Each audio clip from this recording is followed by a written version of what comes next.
यहां पर आप देख सकते हैं डॉक्यूमेंट, दस्तावेज जारी किया गया है, और ये है पोस्ट ऑफिस का डॉक्यूमेंट, पोस्ट ऑफिस का दस्तावेज। ऐसे डॉक्यूमेंट आपने पहले भी बहुत बार देखे होंगे। और ये एक पोस्ट ऑफिस की वैकेंसी जो है, इसकी चर्चा पिछले लंबे समय से की जा रही थी कि पोस्ट ऑफिस की वैकेंसीज आएगी, क्या कुछ उसमें बदलाव किया जा सकता है। तो सब कुछ एक एक ही इवेंट में आपको जानकारी मैं प्रदान करा दूंगा, बस शानदार तरीके से सुनिएगा। शुरू करने से पहले ही एक चीज बोलना चाहता हूं कि इस बार पिछले बार की तरह रिक्रूटमेंट नहीं की जा रही, मतलब डायरेक्ट रिक्रूटमेंट इस बार नहीं होने वाली। 99% ये उम्मीद है कि इस बार डायरेक्ट मेरिट के बेसिस पर रिक्रूटमेंट नहीं की जाएगी पोस्ट ऑफिस के अंदर। बदलाव है, बहुत सारे बदलाव है, बहुत सारे चेंजेस यहां पर डिपार्टमेंट के द्वारा किए गए हैं, उसी के लिए यहां पर दस्तावेज है, उसी के लिए यहां पर डॉक्यूमेंट है। एक बार समझते हैं विस्तार पूर्वक कि क्या क्या है इसमें मौजूद।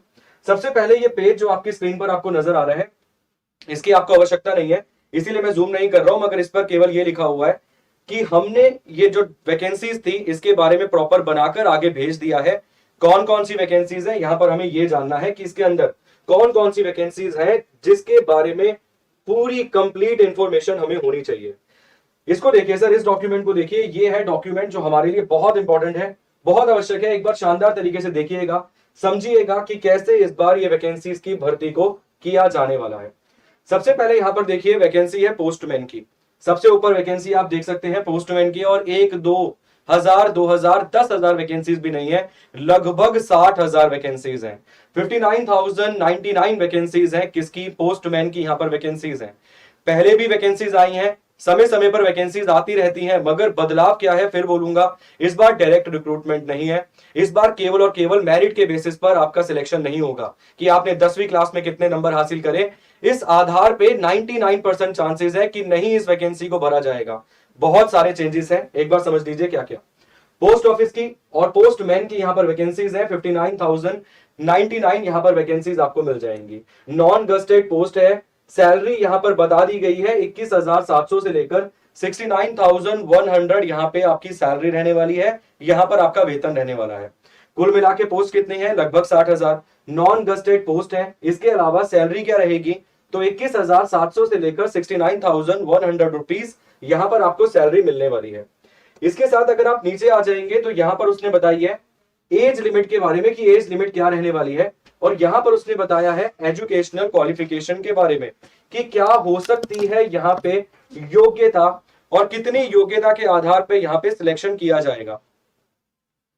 ठीक है, कितनी योग्यता के आधार पे, किस क्वालिफिकेशन के आधार पे यहां पे सिलेक्शन किया जाएगा, ये पढ़ने वाला है। क्योंकि पिछली बार अगर आपने देखा होगा तो केवल 10वीं के मार्क्स पर अगर आपके 99% थे, 98% थे, तो केवल उस आधार पर ही, मेरिट के आधार पर ही यहां पर सिलेक्शन हो जाता था। मगर इस बार यदि आप देखेंगे तो एसेंशियल क्वालिफिकेशन उसने बोला है कि 12वीं पास होनी चाहिए, कम से कम आप 12वीं पास यहां पर होने चाहिए हो।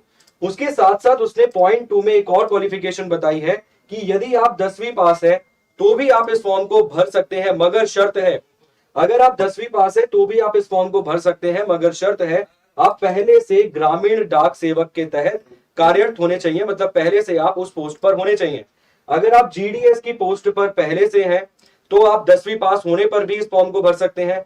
यदि आप ये पोस्ट पर पहले से नहीं है तो बाकी जितने स्टूडेंट्स रहेंगे उनके लिए क्वालिफिकेशन रहेगी इसमें 12वीं पास, 12th पास, इसमें योग्यता आपको मिल जाएगी।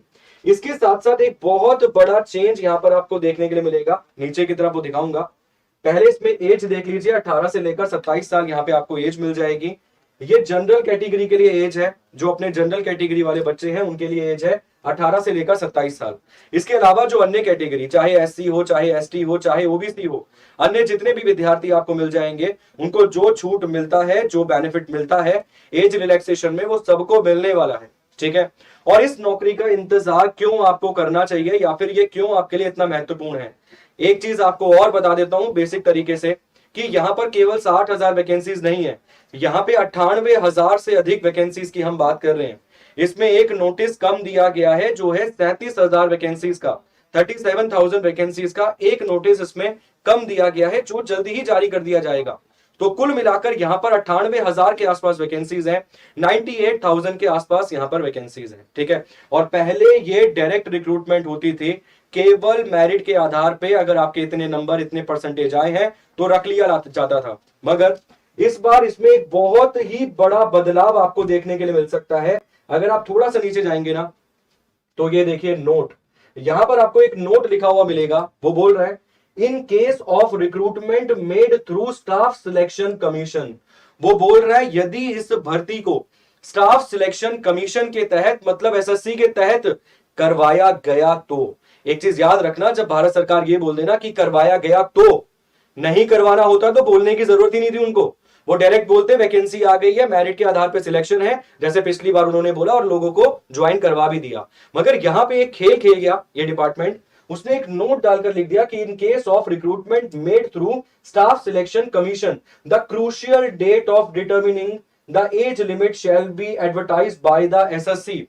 सर ये पूरी की पूरी एक लाइन से खेल खेल गया, वो पूरी की पूरी एक लाइन से वो साफ और सीधे शब्दों में ये कह रहा है कि यदि यदि ये एसएससी के द्वारा करवाई गई रिक्रूटमेंट, तो जो एज लिमिट काउंट की जाएगी ना, वो एसएससी बताएगा कब से काउंट करनी है। इसका मतलब ये है कि कहानी में कहीं ना कहीं झोल जरूर है। इस बार ये वैकेंसीज जो है हो सकता है एसएससी के थ्रू भरवाई जाए, और अगर इसको एसएससी के थ्रू भरवाया जाएगा तो सबसे ज्यादा फायदा किसको होगा? उस छात्र को होगा जो कहीं ना कहीं 10वीं में किसी कारणवश कम नंबर लेकर आया, किसी ना किसी कारणवश नंबर कम लेकर आया, उसके नंबर केवल 60% है 10वीं में, और वो ऐसी वैकेंसी से वंचित रह जाता है, उसको मौका ही नहीं मिलता इसमें बराबरी का। तो इस बार हर एक उस छात्र को, हर एक उस विद्यार्थी को जो 50% लाया, 60% लाया, 55% लाया, या फिर 40% भी नंबर लाया है, उसको भी फायदा मिलेगा।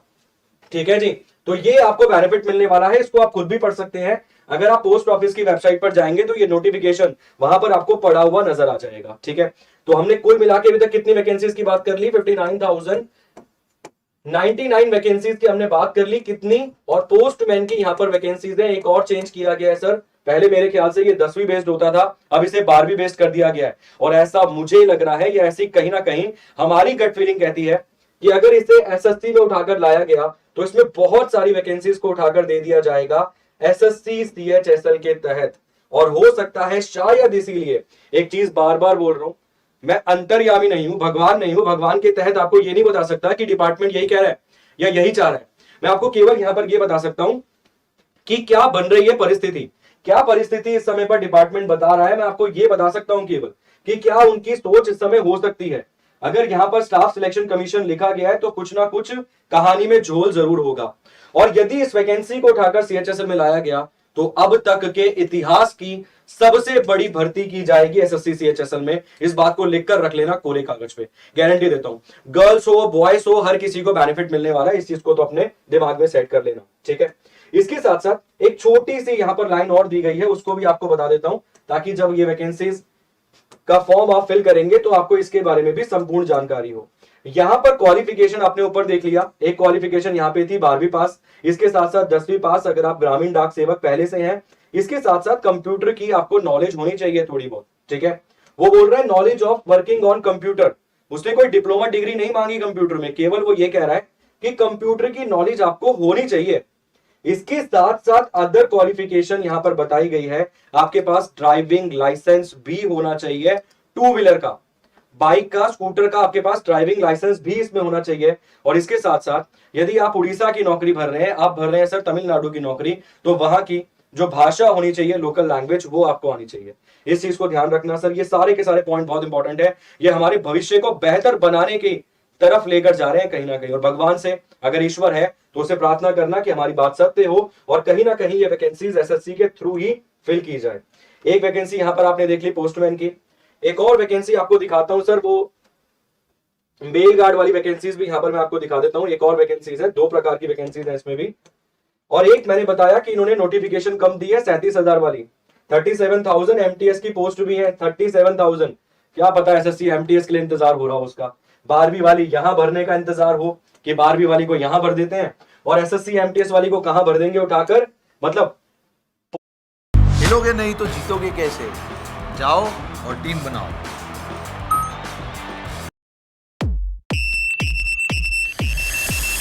Download the app now. कहां भर देंगे उठाकर, मतलब पोस्टमैन या ये जो पोस्ट ऑफिस वाली एमटीएस की वैकेंसी है उसे कहां भर देंगे उठाकर, एमटीएस में भर देंगे। हो सकता है सर कहीं ना कहीं सरकार सोच के बैठी है इस भर्ती को कराया जा सकता है मिशन मोड के तहत ही, तो याद रखिएगा। मेल गार्ड की वैकेंसीज हैं 1445, यहां पर आप देख सकते हैं सर, ये भी ग्रुप सी की वैकेंसीज हैं।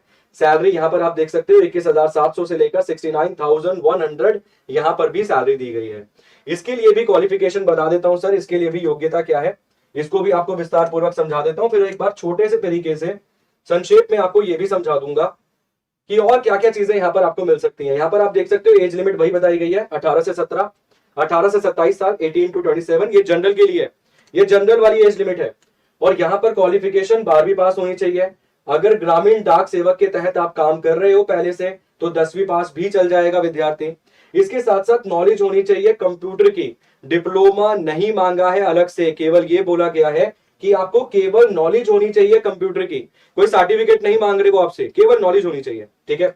और साथ साथ आपको लोकल लैंग्वेज वहां की आनी चाहिए जहां से भी आप इस फॉर्म को अप्लाई करना चाहते हैं, ठीक है। जल्द ही इसके फॉर्म आएंगे और उम्मीद कीजिए कि फॉर्म की जगह एसएससी में ही इस नोटिफिकेशन को दे दिया जाए। तो थोड़ा सा और मैं बेसिक तरीके से आपको समझा देता हूं कि अभी तक की क्या जानकारी मैंने आपको दी है। मैंने आपको बताया लगभग 98,000 के आसपास वैकेंसीज हैं, 98,000 के आसपास वैकेंसीज हैं कुल मिला के, इसके प्लस वैकेंसी आपको मिल जाएगी। इसके साथ साथ मैंने आपको बताया कि भाई 12th वाली वैकेंसी इसमें आपको मिल जाएगी, 12वीं वाली, और 10th वाली वैकेंसी भी मिल जाएगी। यहाँ पे पोस्टमैन की वैकेंसी है, पोस्टमैन की, और यहाँ पे वो मेल गार्ड वाली वैकेंसी है। यहाँ पे पोस्टमैन और मेल गार्ड की वैकेंसी है, इसको अभी जारी नहीं किया गया है, ये भी पोस्ट ऑफिस के थ्रू ही भर्ती की जाएगी, ये एमटीएस वाली है। चेंज क्या हुआ है, चेंज यहाँ पर उसने बोला है, एक तो सैलरी उसने पहले से बता दी है, यहाँ पे सैलरी कितनी रहेगी, एक 12th वाली बात उसने पहले से बता दी है, और एक और जो पॉइंट उसने डाल दिया है वो डाला है एसएससी, कि अगर एसएससी के थ्रू भर्ती करवाई गई तो पेपर कंडक्ट होना ही होना है, इस चीज को हम जानते हैं अच्छे से। एक चीज और समझ लीजिए यहाँ पे जो बेसिक है मगर इंपॉर्टेंट है, कि पेपर होगा तो सबको बेनिफिट होगा, ऑल इक्वल हो जाएंगे, केवल मेरिट के आधार पे वहां पे सिलेक्शन नहीं किया जाएगा, ठीक है। जितनी जानकारी थी मैंने आपको सारी की सारी कंप्लीट इंफॉर्मेशन दे दी है। जैसे ही इसके फॉर्म फिल होना शुरू होते हैं या फिर अगर सीएचएसएल में दे दी जाती है तो बहुत अच्छी, बहुत जबरदस्त बात है। इसके साथ साथ यहां पर आप देख सकते हो कि भाई जीडी में भी खेल गई सरकार,